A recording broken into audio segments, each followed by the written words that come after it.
Olá, estamos aqui mais uma vez para falar sobre a segunda temporada de X-Men 97. Eu sou o Anderson Suete e esse aqui é o Papo Pós-Crédito. E toda semana estamos aqui juntos para falar tudo sobre essa temporada. Então, se você gosta do nosso trabalho, deixa um like, se inscreve no canal se você não for inscrito e espalha esse vídeo para geral. Avisando, como sempre, que esse vídeo aqui vai ter spoiler, tá? E comigo, nesta jornada aqui, nós temos a companhia do nosso amigo Renato Lisboa. Renatão, bora falar de X-Men 97, 8º episódio, e tem uma galera aí que tá achando que a gente foi enganado, hein, Renatão?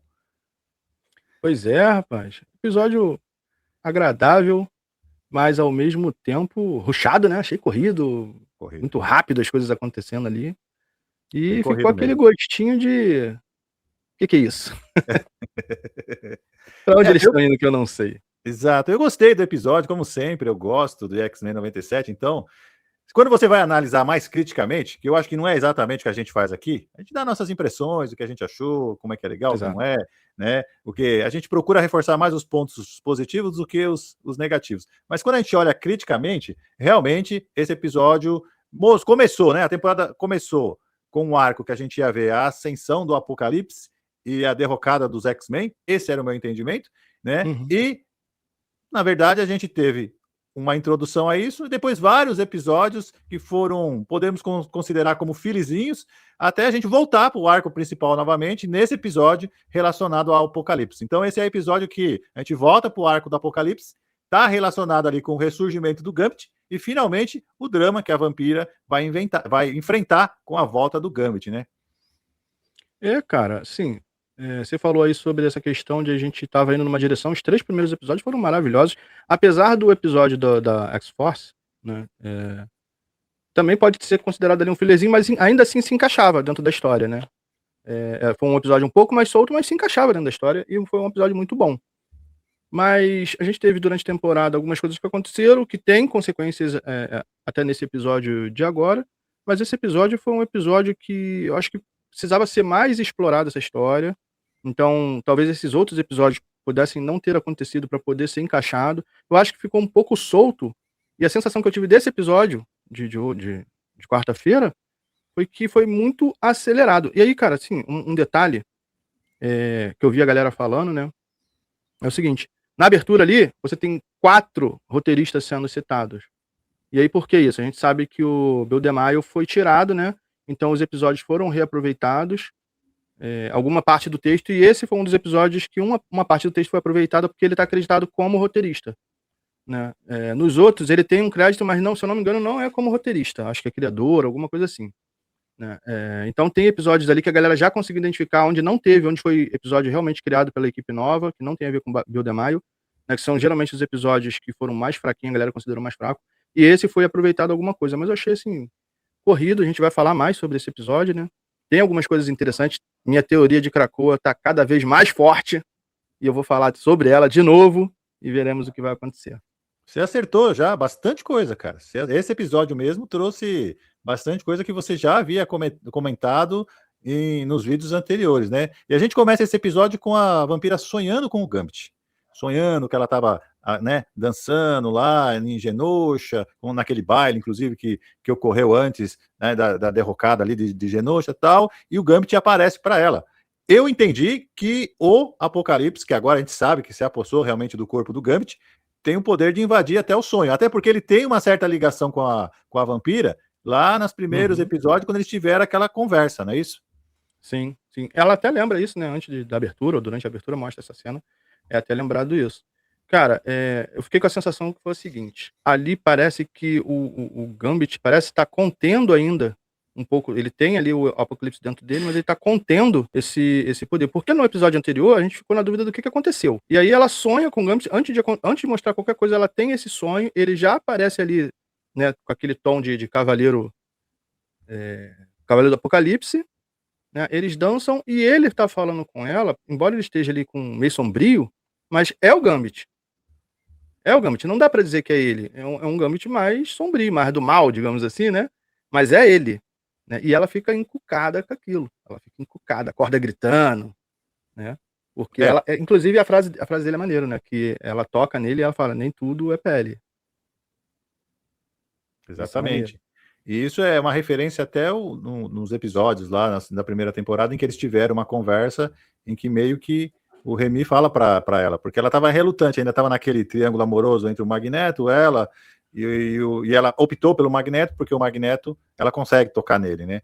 E aí o Remy chega a comentar com ela, fala assim, ó, nem tudo é pele. E agora, mais uma vez, nesse sonho aí, essa frase novamente volta, e é muito significativa, realmente. E aí a gente já corta, e aí você já tem aquela interação ali dos X-Men jogando um pokerzinho e tal, com todo mundo roubando e tal. Do jeito que tu gosta, né? Do jeito que tu falou que gosta, bem família. Adoro.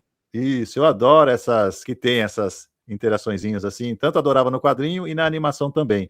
E aí eles são interrompidos com a toque, o alarme, tá sendo invadindo ali, e aí eu sempre me pergunto, cara, onde eles arrumam tanto dinheiro, tanto poder, tanta tecnologia, que eles construíram uma torre rapidão, agora eles já tem tipo um campo de força, e aí eles percebem, né, o Fera tá ali nos controles, percebe que é uma nave chegando, e a gente descobre que essa nave é do Cable, né, o X-Force tá chegando ali onde na Corporação X, para conversar com eles e falar o que eles descobriram. Né? No episódio passado, eles descobriram o corpo do Apocalipse e as cartinhas ali do Gambit, né? E aí a gente já tem a primeira reação ali da vampira, né? Que quando a Jubileu, né, chega e fala para ela, olha, eu preciso te mostrar uma coisa, e mostra a carta, eu achei até legal, porque a vampira cruza meio o braço, assim, dá apertadinha assim no braço, tipo de aquele aperto, né, no coração, meio que prevendo o que pode vir, né, cara? Ela já tinha sonhado, né, cara? Ela já tinha sonhado, então ela meio que sentiu, né? Sabe aquele sonho lúcido, né? Ela meio que sentiu. E aí rola essa parada, eles chegam lá e tal. Tem aquele climão que fica, né, do Ciclope, Jean Grey com o Cable. Temos muita coisa para conversar. E a parte mais interessante nessa parte aí foi a conversa com o Noturno, né? Dela com o Noturno. E ela tá... Vampira, essa não é mais a hora para você se lamentar. O Remy voltou. E tal, não sei o que. Eu acho que isso que leva ela, pra quem já assistiu o episódio, vou até adiantar um pedaço, né? Mas acho que isso que leva ela meio que a ceder, né? A ficar ali de boa com ele. E aí eles vão atrás, né? A X-Force fala ali, a gente não vai entregar ele pra vocês de presente, que não sei o que, tem esse discurso também, né? Tá achando o quê? Que a gente vai entregar vocês pra vocês executar? Não, a gente não quer matar eles não, a gente quer ajuda pra encontrar. Aí tem aquela explicação de novo do anjo, de que você me salvou e tal, não sei o que, ela fica pensativa e tal. E aí vem a parte da minha teoria.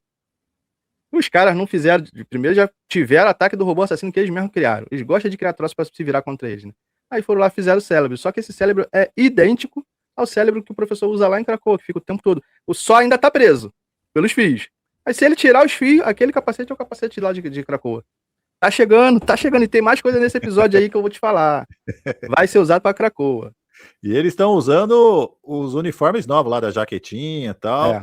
Né? Então nessa pegada aí, né? Bom, o plano deles é basicamente esse que você falou, né? É levar a vampira até onde o Gambit está, para ver se ela consegue tocar nele e fazer a mesma coisa que ela fez. O plano é esse, e aí o Xavier meio que fala assim: olha, a gente vai ajudar vocês, fala pro Gambit, pro Cable, né? A gente vai ajudar vocês, mas assim, é os nossos termos, né? Não quero saber de chacina, não, né? E aí meio que eles se acertam e o Xavier coloca lá aquele capacete e vai atrás do Gambit. E descobre mais ou menos onde ele está, mas também descobre que ele está muito poderoso, porque ele praticamente expulsa o Xavier ali daquele viagem astral que o Xavier faz para descobrir onde estão os mutantes, né? E ali a gente já tem o primeiro vislumbre que o camarada está muito forte mesmo e que é o Apocalipse, que eu ainda estava assim, cara, será que é mesmo o Apocalipse? O que aconteceu? A gente não tinha essa certeza. Ali eu já tive a certeza, né?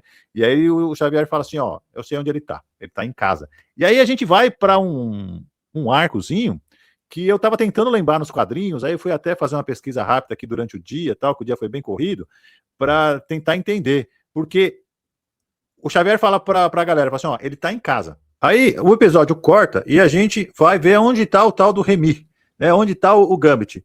E ele está numa igreja e ele reuniu a tal das guildas dos ladrões, que são formados por duas guildas, não é isso? E são duas guildas que têm uma devoção a uma entidade, que a gente vai descobrir agora quem é essa entidade, qual é a relação dela com o Apocalipse, que também coisa que você já tinha comentado lá nos primeiros episódios e tal, quando a gente teve aquela passaginha lá com o Ramatucci, que ele cita, né, tal personagem, fala com a tal personagem, e aí você já levantou algumas teorias que de fato estão sendo realizadas, estão sendo comprovadas que esse vídeo, esse episódio de hoje trouxe, né? E eu tô tentando lembrar aqui nos quadrinhos, porque tem todo um rolê com essas guildas, com o próprio Gambit. O Gambit tem uma relação com uma das líderes dessas grandes aí, que é a Belladonna e tal. Uhum. E você lembra nos quadrinhos qual foi o rolê dessa guilda? Por que dessa Cara, devoção com a entidade? então, acho que no quadrinho não tem esse lance da entidade, não, mas tem esse Não? lance. Não tem, não. Isso tem nas temporadas passadas. Acho que na segunda temporada dos originais. Lá de 92, 94 e tal. Inclusive se chama X-Men 97, porque 97 foi quando acabou, tá? Começou em 92. Acho que foram 5 temporadas, 97 foi a última, então é como se continuasse. Exatamente isso. Então tem essa história. E aí a X. Como é que é? X Eternal, né? Eterno. Ela só é adaptada nessa animação. Porque nos quadrinhos, na verdade, é meio que, entre aspas, um grupo. Não é que eles são um grupo, igual X-Men, Vingadores, não. É um grupo de seres, né? Que eles se chamam desse nome porque eles são eternos. Né? E são mutantes e tal. Ou seja, são mutantes que não podem morrer por algum motivo. Ou não morrem fisicamente, ou assim como o Apocalipse, quando morre, pode encarnar em outro corpo e retorna. Então não tem essa questão da entidade. Mas tem um lance de parece que ele tem que casar. E aí une as duas guildas numa só, que é justamente isso. Se eu não me engano, ele é da guilda dos ladrões e a Belladonna é da guilda dos assassinos. E aí tem uma parada do irmão dele, que ele até aparece lá, o Lourinho, que eu acho que o irmão dele estava tramando alguma coisa para ele se tornar o líder, enfim. Mas eu não lembro exatamente não, mas a questão é essa. Inclusive isso foi meio que adaptado na animação, só que colocaram junto essa questão da entidade. Que eu acho que até ficou bacana, faz sentido. Ficou sentido. Para mim ali na animação, essa adaptação. Isso é recorrente dessa animação, né? Ela adapta de forma diferente, às vezes misturando alguns arcos, e acaba fazendo um bom sentido. Não tem muito o que reclamar sobre isso, não. E os dois, né? As duas guildas, as dos ladrões e dos assassinos, elas são convocadas. Tanto é que quando elas se encontram, uma pergunta para a outra, né? Por que você me chamou? Eu falo assim, mano, eu não chamei você, eu recebi um convite. E aí o Gambit aparece, e aí o pessoal já se assusta, fala assim, rapaz, você mudou muito, né? Você tá muito diferente da época que eu te conheci, né? A Belladonna também já fica toda surpresa, porque a notícia, acho que da morte dele deve ter chegado para eles, né? E aí ele fala assim, calma, Sherry, você não gostou de ver, né, o seu... Todo charmosão, ele continua ainda com aquele, né, toda aquela vibe dele de romântico, de conquistador, de galã, Dom Juan e tal, e ele fala para eles, né, fala assim, não, eu que chamei vocês aqui, e aí a gente percebe que ele está manifestando os poderes dele de converter as pessoas, de angariar, né, aliados através das cartinhas, né? Cada cartinha dele ali tem uma função e ele espalha aquelas cartinhas e transforma todos eles ali como se fossem nos seus mini cavaleirinhos do Apocalipse, né? E agora o Remy tem uma galera para ajudar ele nesse objetivo dele, que é trazer essa entidade para cá. Ele quer realmente pegar, não a entidade, mas um artefato que essa entidade tem, porque o objetivo dele é o quê?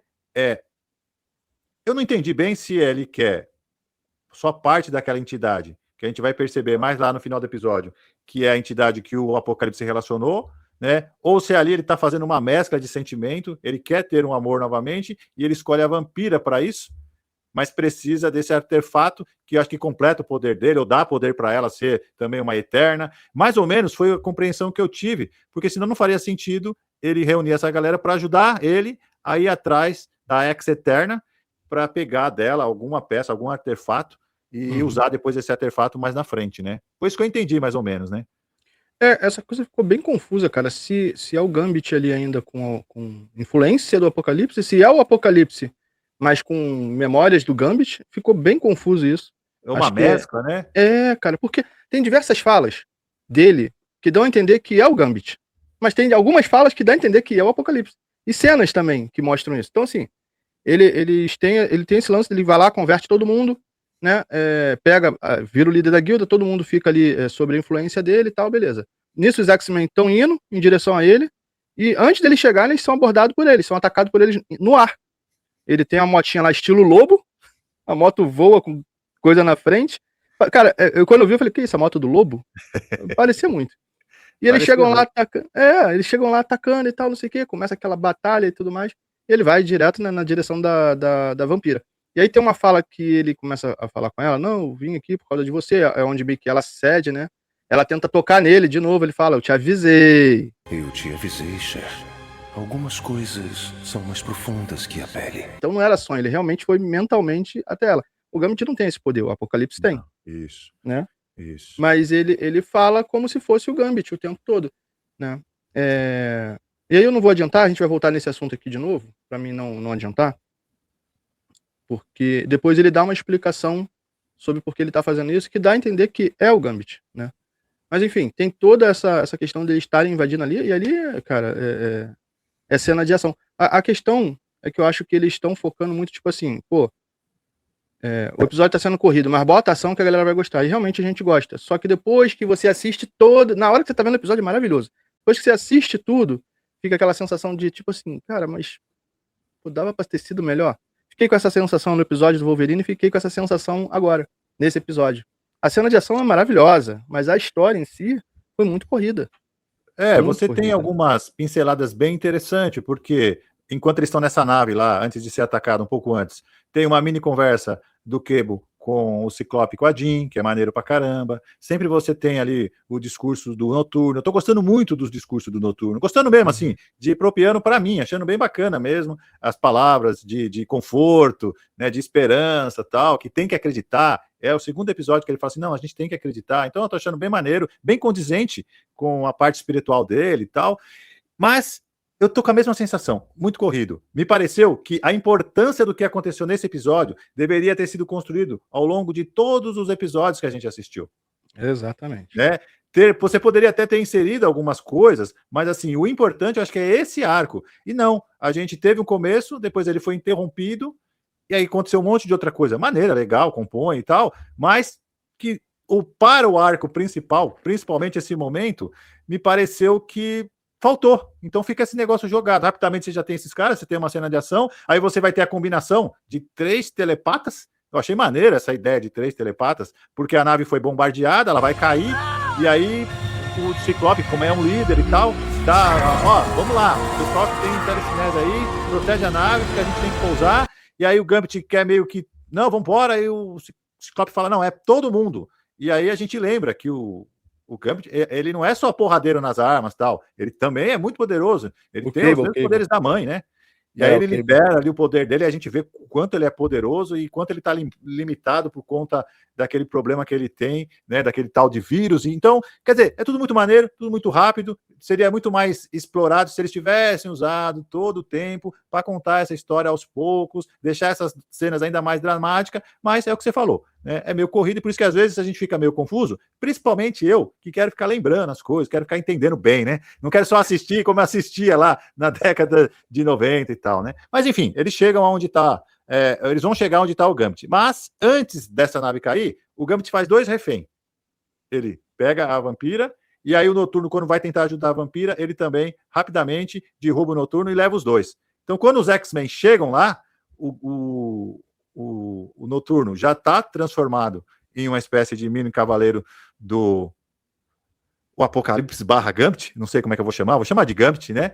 E o Gambit tá metendo aquele discurso ali pra vampira, faz até um jantarzinho romântico pra ela e tal, sendo o Remy mesmo, né?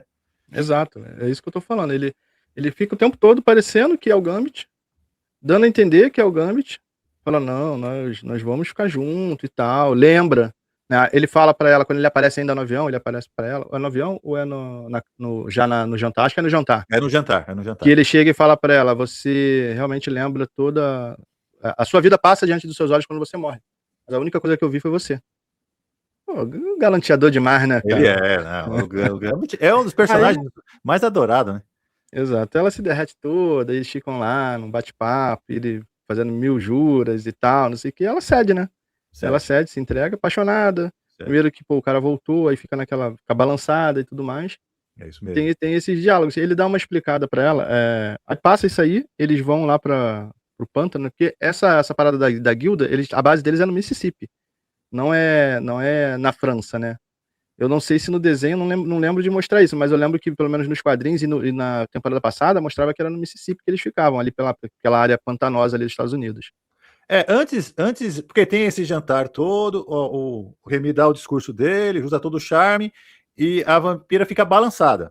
Mas aí a gente tem um mini flashback, que é do Apocalipse, e aí eles vão contar um pouco, ou relembrar, ou não lembro se eles vão relembrar ou contar, enfim, quem que é essa Ex-Eterna, o que aconteceu com o Apocalipse, que ele tá atrás dessa pedra, é uma espécie de pedra, não sei o nome, cara, eu não sei se eles nem falam o nome, eu tô tentando, na verdade, galera, é o seguinte, eu tô tentando somar coisa que eu tô lembrando dos quadrinhos com coisa do episódio, eu deveria me ater ao episódio, tá? No episódio, a gente tem tipo um mini flashback, onde é apresentado o Apocalipse, né, contada a história dele, que ele já se apaixonou realmente por uma outra pessoa, que é essa você sabe o nome dela? É Gendra? É Gendra? E agora eu não lembro, agora bom, eu não lembro agora, mas depois a gente pode colocar aqui, né, nos caracteres a gente coloca ali quem é.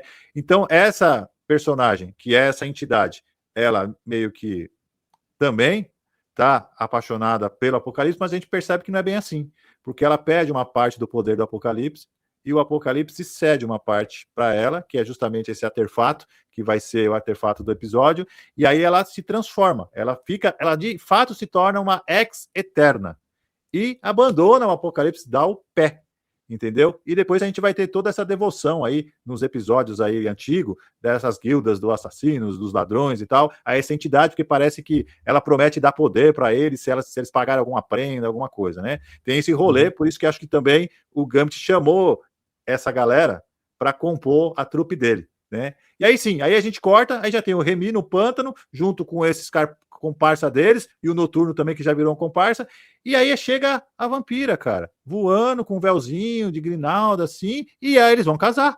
Eles vão fazer um ritual ali de laço, de compromisso, né? E corta de novo. Tudo isso pra gente chegar nos finalmente. Corta de novo, aí a gente vê a Tempestade, o Wolverine e o Morpho assistindo, parece que a nave que caiu Sessão da tarde. Na TV. A Tempestade. Entra a musiquinha. Pam, pam, pam, pam, pam, pam, pam, pam. Exatamente. Plantão, né? Plantão da Globo. Toca lá. E eles falam assim: não, então vamos lá, Tempestade, vamos lá. Deixa aí os alunos com o Colosso. Então já sabemos por que o episódio do Colosso serviu. Foi para trazer ele para a escola, né? E aí eles vão para lá. E aí a gente corta. E aí a gente vai de volta para o pântano. E aí no pântano a gente percebe que o Gambit ele quer fazer uma espécie de um ritual, que ele precisa convocar aquela entidade, porque ele vai tirar daquela entidade aquele poder que ele tinha dado para ela antes, que a gente viu no mini flashback, certo? E a ação vai se dar a partir daí, né? A partir daí que a gente vai ter a ação de luta e os desfechos finais do episódio. Esse episódio é bem acelerado, por isso que a gente está sendo meio aqui que acelerado, porque não aconteceu muito mais do que isso. E inclusive, quando ele conta essa história pra vampira da Ex-Eternal, ele fala, não, o Apocalipse foi seduzido por uma mulher que o convenceu a dividir o poder, aí mostra ela ganhando poder, o cristal, porque o Apocalipse ganha poder também de um cristal, que é o cristal lá do Eterno, né? Então, ele faz um mini cristal ali pra ela, um mini diamante e tal. Tem isso. Quando a entidade aparece, ele faz o ritual e a entidade aparece, ele fala com a entidade como se ele não fosse o Apocalipse. Ele pertence a mim. Você roubou do meu predecessor. Você ousa me desafiar? Né? Ela fala, você quer isso, você quer meu, não sei o que. Ele, não, o meu antecessor agora é meu, isso sempre vai voltar e tal. Então tem essas falas que te deixam na dúvida, isso não ficou muito claro. Não sei se no original em inglês também é desse jeito, porque às vezes pode ser alguma coisa da tradução para fazer sentido, mas eu acredito que mesmo no inglês também seja essa bagunça aí no discurso de é o Apocalipse? É o Gambit. É o Apocalipse? É o Gambit. Eu não sei se eles estão deixando essa dubiedade de propósito, se é uma interpretação nossa aqui, porque a caracterização é o Gambit e o jeito de falar é do Gambit, mas os poderes não são do Gambit. Certos conhecimentos também não são do Gambit. O Gambit não tinha como conhecer essa história, por exemplo. Então, é daí que eu tiro que é uma amálgama onde os dois estão, de certa maneira, mesmo que o episódio não fale isso, não mostra, mas você percebe que existe um conflito ali de personalidade e a entidade não reconhece o poder desse Gambit. E ela fala, você tá pensando que tá falando com quem? E o Gambit, meu, simplesmente estica a mão ali, pega o negócio, acaba com a parada muito rápida, já vai e coloca no peito da vampira, e a vampira meio que absorve aquilo ali, né? Como ela tem esse poder de onde o que ela toca, ela acaba fazendo parte daquilo, absorvendo aquilo para ela pega, a gente percebe que é muito poder, que ela chega a desmaiar, e aí onde a gente vai ter a cena de ação, porque é justamente nesse momento que chegam todos os X-Men, menos o Colossus, e Não sei por que a Polaris sumiu, não sei por que o bicho verdade. sumiu, por que eles não estão nessa quest, o que eles estão fazendo, a gente não sabe, né? E aí eles vão pra porradaria. Mas aí eu vou te falar uma coisa, eu tô percebendo aqui, com essa luta, não sei se você percebeu a mesma coisa, que não precisa de tanto X-Men, você só precisa do Noturno. Você não precisa de mais ninguém, cara, você só precisa do Noturno, né? Por que você precisa do Noturno? Fala pra mim, Renatão, por que a gente só precisa do Noturno? Porque o cara em segundos consegue nocautear todo mundo, pô. Simplesmente consegue nocautear todo mundo em segundos, pô. O cara dá uma surra. Você não consegue nem saber contra quem você tá brigando, pô. Ele faz, né? Todo episódio tem alguém que tem uma... Longe, né? Ele só vai pegando e jogando longe, né? Todo episódio a gente tem alguém que tem uma demonstração de poder. Esse foi o foco, foi o Noturno. Eu achei que seria no episódio passado. Não, o episódio passado foi o discurso do Noturno. Esse ele mostrou o poder dele. Porque, cara, se por pouco ele não derruba todo mundo ali. Não, ali me parecia que se ele quisesse, ele acabava com todos rapidamente. Todos, rapidamente. Né? Ele é um cara que dá para entender que ele não tem como você pegar ele, é muito difícil você pegar ele. Então, ele é muito rápido, ele seria quase que. Dadas as devidas proporções, ele é como se fosse o Mercúrio, ele é muito rápido, você não consegue prever os movimentos dele e tal, e ele pode estar em vários momentos, em vários espaços no tempo. Ele usou tudo isso, só que, apesar de a gente ver essa demonstração de poder, de força, mal executado, né? De novo, muito rápido, muito para se livrar ali do problema, tá? Tanto é que o membro considerado talvez o membro mais fraco é que acaba derrotando ele, que é a Jubileu, que usa as estrelinhas dela lá, cega ele por um momento, aí o pessoal consegue nocautear o Noturno, e parece que também, se nocauteou, o cara também, ele já volta à razão, entendeu? Esse poder de influência ali do Apocalipse talvez não é tão grande assim, porque ele foi nocauteado, e eu não sei, né, se ele volta à razão por conta do que vai acontecer na sequência, porque nesse interim, aí o Xavier decide fazer o quê? Usar o poder dele, entrar na mente do Gambit e trazer ele de volta para dentro da mente dele, porque é onde ele tem mais poder, e aí ele vai tentar resgatar o Gambit de dentro ali do corpo dele mesmo, entendeu? E ver se salva o Gambit, porque esse é o rolê, eles foram lá para tentar salvar o Gambit, né? E aí é onde a gente vai perceber também que realmente eles estão em dois corpos mesmo, né? Você vê a figura do Apocalipse e você vê a figura do Gambit, porque o Xavier, ele chega a puxar, você vê, né, aquela, como se fosse a áurea do Gambit saindo de dentro do corpo do Apocalipse, porque quando o Gambit é puxado para dentro, aí o Apocalipse aparece naquela forma que a gente conhece ele, né? E ali a gente também percebe o tamanho e a força do Apocalipse, porque quase que o Xavier vai de Vasco ali, cara, quase que ele Ele chega a falar, né, professor, você se diz professor e não aprendeu nada com o nosso último encontro, tarará, tarará, aquele discurso. O professor também mete uma aqui, meu irmão. A Jean, quando estava possuída pela entidade Fênix, restaurou o cristal Micran, então eu vou restaurar, já toma uma porrada. Já toma uma bordoada, já fica logo, o que tá acontecendo? Meu irmão, tu não é a Fênix, tu não é entidade nenhuma, tu só é o Xavier e eu sou quem eu sou, irmão. Então não vem com esse discursinho pra mim, não. Corta com esse papo de coach. Ele fica grande, ele fica pequeno, ele tenta fazer de tudo, mas no final ele consegue sobressair ali, né? E aí é onde ele começa a lutar, ele começa a gritar, Remy, se você estiver aí, não sei o que, aí sai a mão, ele vai lá e tal. Só que aí surge o Apocalipse, né?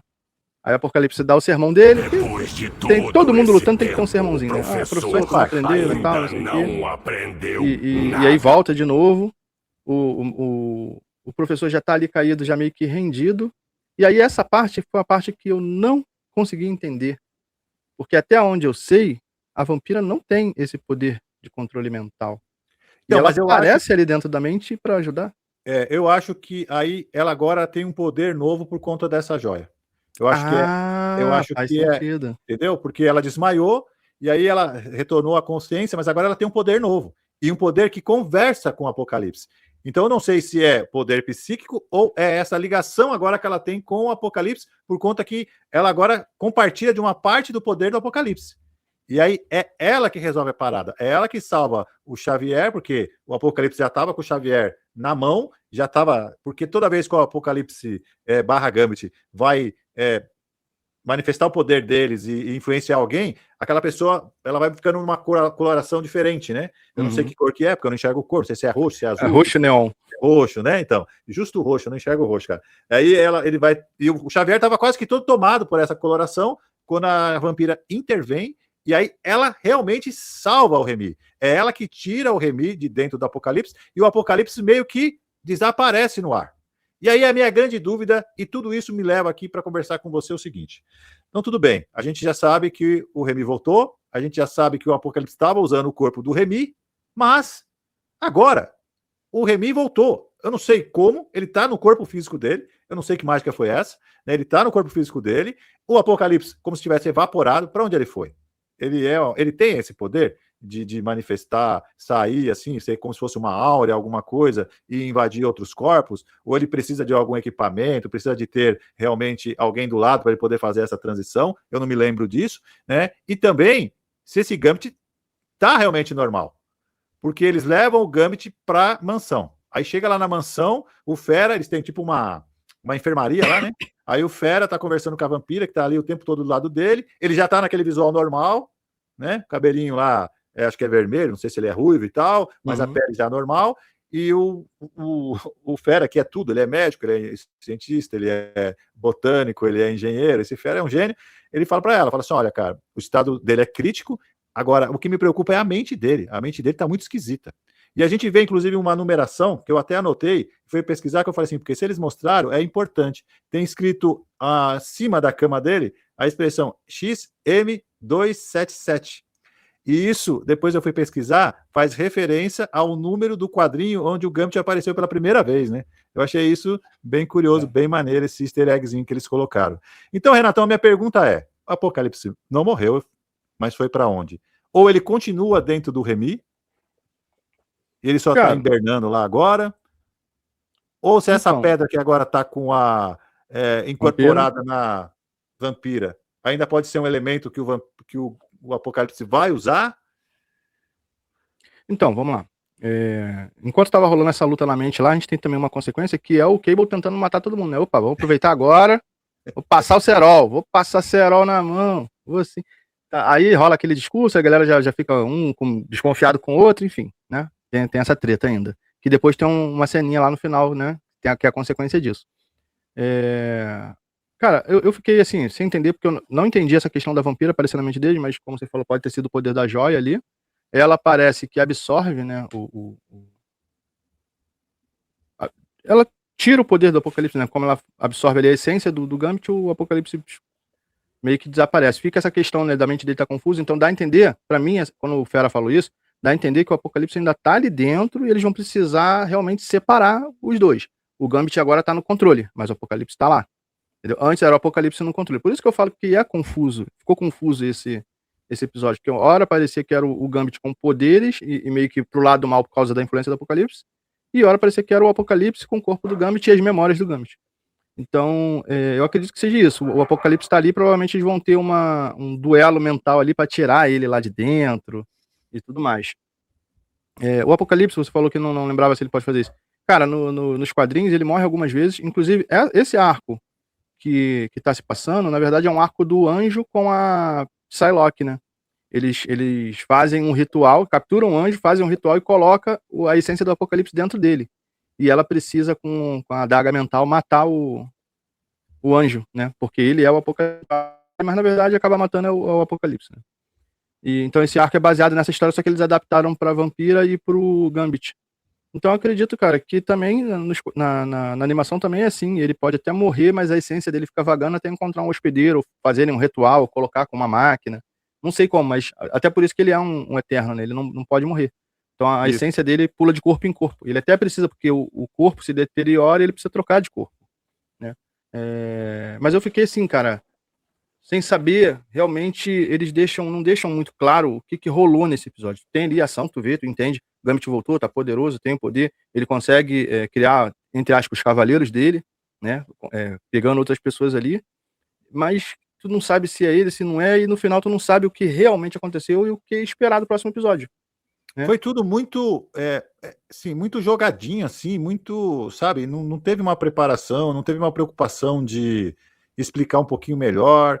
Não sei se também eles estão apostando muito nessa questão que esse desenho é para uma galera que já tem uma certa bagagem, não precisa explicar tanto, mas eu achei que foi muito acelerado. A gente foi do ponto A, que é o surgimento do Gambit, para ele já voltar pro Gambit normal muito rápido, assim, entendeu? O Gambit do mal e o do bom eles resolveram ali muito rápido, aparentemente, porque ele tá lá debilitado, mas a gente já viu em outros episódios dessa temporada mesmo que uma coisa aconteceu, na temporada seguinte eles já estão preocupados com outra coisa, já aquilo não tem tanta importância. O próprio Adamantio do Wolverine, que a gente achou também que eles iam, nossa, vai ser um negócio legal. Não, foi um negócio bem simples de resolver, bem rápido. Num episodinho eles mataram. Então, não sei como é que eles vão fazer. Mas, de qualquer maneira, eu achei bastante corrido. Eu gostei de algumas passagens, algumas situações. Gostei muito do Noturno nesse episódio, as falas dele e a demonstração de tão poderoso que ele é. Tanto é que eu só contrataria ele e talvez mais um ali para ser os X-Men. Não precisa de mais gente, não. Ele sozinho resolve a parada, né? E o Apocalipse, que, de novo, vai ficar, talvez, para o último episódio, ele colocar o plano dele. E qual que é o plano dele? Porque eu achei que ele ia reunir todos os Cavaleiros do Apocalipse, certo? Ia fazer aquela parada que a gente está acostumado de ver. Mas o rolê aí parece que é outro. Eu acho que o rolê do Apocalipse é outro. É só, sei lá, causar o caos. E por que eu acho que é isso? Porque aí a gente vai ter o encerramento do episódio que termina com a X-Force. A X-Force agora está desfalcada, porque a Jubileu e o Mancha Solar. Mancha Solar, né? O Mancha Solar, eles debandaram, até porque agora os X-Men voltaram. Então, eles só estavam com o X-Force porque estava sem X-Men, né? Os caras tinham sumido. Então, eles voltaram e eles estão lá, vendo o que vai fazer, e de repente eles recebem a visita da X-Factor. Eu até achei que fosse, agora vai ter outra batalha. Mas não, o episódio vai terminar ali. E eles meio que vão formar uma espécie de parceria. Eles veio pedir para eles trabalharem juntos, né? E aí a líder deles mostra uma carta, mais uma carta do Gambit, e eles focam na torre. E aí eu fui pesquisar. A torre significa no tarô, significa o quê? Né? Aí até depois eu vi vídeos também de galerinha falando mais ou menos a mesma coisa, que no tarô a carta da torre, ela significa, segundo os especialistas, tá, gente? Eu não sou, tô só vendendo peixe do jeito que eu comprei, né? Mudança. E essa mudança pode ser boa ou ruim, mas é mudança. Então, eu não entendi por que eles mostraram essa carta. Eu não sei se o Gambit... Você sabe? Aí, pronto. Sei. Eu sabia. Lembra no episódio que mostra o Gambit ressuscitando e mostra as 3 cartas? A carta do amor, da morte, que ele é o Cavaleiro da Morte. Inclusive, é como ele mata a entidade lá, né? Com uma foice psíquica, ou sei lá o que é aquilo. Uma foice de energia. E a torre. E aí teve toda essa parada da torre, de pesquisando o que significava a carta do amor, a carta da morte, a torre, não sei o que, e é isso aí, mudança, não é nada disso. Qual é o formato do prédio da X-Corp? Cara, é uma torre, né, velho? É uma torre, né, cara? Eu falei isso no outro vídeo. Simplesmente eles vão atacar a torre, porque é onde ele tá, eles não estão na mansão. Esqueceu que o Fera, o professor, eles estão lá na X-Corp? Em Krakoa, na torre? Eles estão lá na Genosha, né? Em Genosha. Né? Genosha, eu falei Krakoa. Ó. É porque eu tô com tanto Krakoa na cabeça. Você tá doido pra Krakoa vir, cara. Vai acontecer, cara. Eu vou te falar, ó. Minha teoria é o seguinte. A aparência do professor com aquele capacete já é o professor Xavier lá de Krakoa. Eles, em Krakoa, eles precisavam clonar alguém, né? Clonar o corpo, implantar a mente dessa pessoa com um telepata no corpo, trazer de volta a mente dela e colocar no corpo, né? E a alma era não sei o que podia fazer a pessoa lá, trazer a alma de volta lá e entrar. Esse cristal vai fazer essa função aí. Pode ser, hein, cara. De trazer a pessoa. Pode entendeu? Ser. Então a gente já tem o professor, vai fazer mais algumas coisas precisam acontecer. Isso lá para o final da 3ª temporada pode acreditar que vai nessa direção. Ou na 4ª. Mas vai rolar. Os elementos estão todos aí. Eu acho que a sua teoria faz bastante sentido, porque realmente, né, o rolê da Krakoa, ninguém morre mais, né? Ninguém morre. Morre e volta, morre e volta. Nesse arco da Krakoa, você consegue ressuscitar praticamente todo mundo mesmo, né? E o fato deles estarem todos reunidos lá na torre, inclusive o Gambit, que ainda pode estar possuído pelo Apocalipse e tal, então faz sentido que o arco termine mais ou menos indicando esse o caminho. Porque, como eu te falei, eu não estava entendendo muito bem qual é o rolê do Apocalipse. Agora, pode ser que esse rolê todo é para a gente chegar, né, nessa adaptação aí da Genosha se transformar na nova Krakoa e tudo mais e tal. Pode até ser interessante. Né, Renatão? Que nota que o senhor dá para esse 8º episódio da 2ª temporada de X-Men 97? Cara, agora eu fico entre a cruz e a espada, por quê? Porque teve episódio que foi fraco e eu dei nota 4. Mas a frustração da falta de explicação nesse episódio é tanta que embora eu não ache que esse episódio foi pior do que o que eu dei nota 4, eu não acho que ele foi pior, acho até que ele foi melhor, mas a frustração foi tanta que eu percebi que eu deveria ter dado 2 para aquele episódio, e agora eu daria um 3. Mas como é que eu faço? Porque quem assistir vai achar que, pô, o cara deu 4 nesse e deu 3 nesse, mas Não, eu sou obrigado a dar um 3. É a minha Não, opinião. justifica, pô. Justifica, o pessoal vai entender, pô. Não, o pessoal A entende. minha opinião, esse episódio é um selo 3, porque foi corrido e ele deixou mais dúvida do que... Não me deixou ansioso pro próximo. Plantou um monte de dúvida, tá? Que eu espero que talvez explique. Aí sim o conjunto da obra pode ser que, né, seja bom. E foi corrido, tudo muito rápido. Acho que isso poderia ter sido esticado em 3 ou 4 episódios. Seria mais interessante, mais desenvolvido. Então é nota 3. Nota 3 para o Renatão. Bom, eu vou te falar que eu vou dar 2,5. Eu tô decaindo as minhas notas, né? Semana passada acho que eu dei 3, agora eu tô dando 2,5.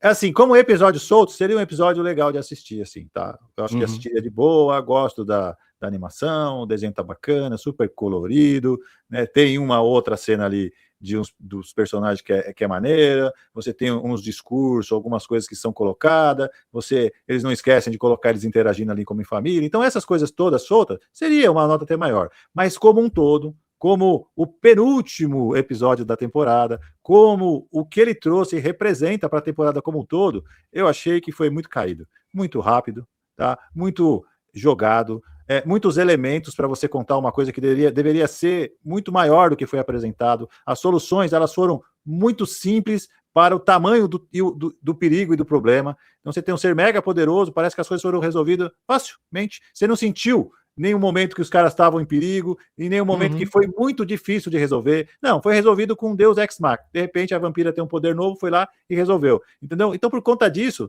não tem como eu dar uma nota maior, porque era para entregar mais, ou, já que você quer entregar isso, entrega melhor, tá?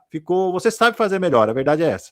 Você sabe fazer melhor, né? Então, como eu sei que sabe fazer melhor, não tem como eu dar uma nota maior que 2,5, tá bem na média ali, porque esse desenho, essa animação, mesmo quando ela é ruim, ela ainda é boa, ela ainda tem uma média boa, então fica ali bem mediana e tal, mas lembrando, gente, que essa aqui, ó, é a nossa opinião, é o que a gente achou, e a gente quer saber a opinião de vocês, se vocês concordam com as teorias que o Renatão tá trazendo, ele vem acertando quase todas, cara. Eu acho que Krakoa tá aí, eu acho que o Xavier vai enlouquecer e a gente vai ter um novo vilão aí em breve, entendeu? Vai terminar esse apocalipse e a gente vai vir com um novo vilão em breve. E lembrando que semana que vem a gente vai estar aqui para finalmente debater o último episódio e falar da temporada como um todo. Então, contamos com a presença de vocês. Não esqueçam de curtir aqui o nosso vídeo, se inscrever no canal se vocês não forem inscritos, né? Espalhar esse vídeo aqui para geral, né? E é claro, seguir o Renatão lá nas redes sociais, ver o trabalho maneiro que ele faz e acompanhar as nossas outros vídeos e as lives que o Renatão participou aqui no canal. É isso, Renatão? É isso. Até semana que vem. Valeu, obrigado a todos, entendeu? Valeu. Valeu.